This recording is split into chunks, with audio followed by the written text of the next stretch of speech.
Hi, this is Ken with IPTV.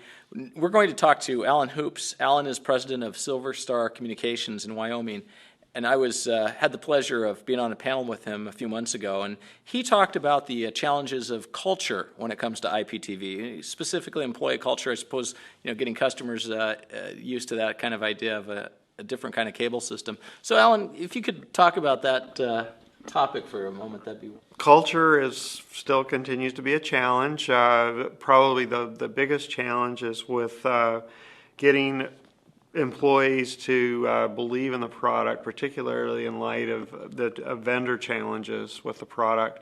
If it was a stellar product, was able to compete with cable right out of the box, I don't think there would be as much of those cultural challenges.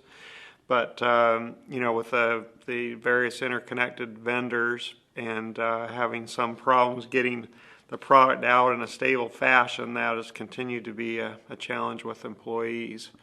We're continuing to look at our various vendors in our network and try and ferret out, ones that are performing or not.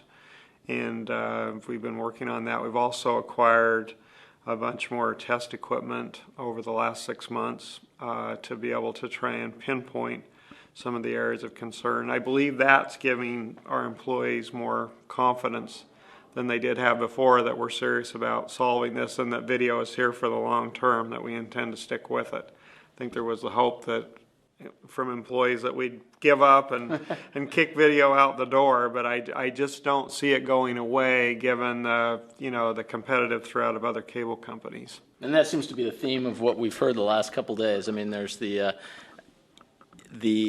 challenges surrounding doing video, particularly IPTV because it's new technologies, but there's also this belief that you have to do it. I mean, it's kind of almost something that's not negotiable these days. I believe that's true. I always kind of tongue-in-cheek call video our loss leader, like the bottle of soda in the supermarket to get people in the door. But I really do believe it is something you have to have in your bundle, particularly if you're facing a cable entrant or other video provider. And I just see, there's obviously the DVS satellite providers, and they're always looking for additional ways to get other services to customers. But if you have any interaction with a cable provider or have that threat, you definitely have to have a defensive move of having the video in your marketplace. Well, Alan, thank you very much for your time. You're very welcome, Ken. Things, I appreciate it. Thank you. And for IPTV, this is Ken Pyle.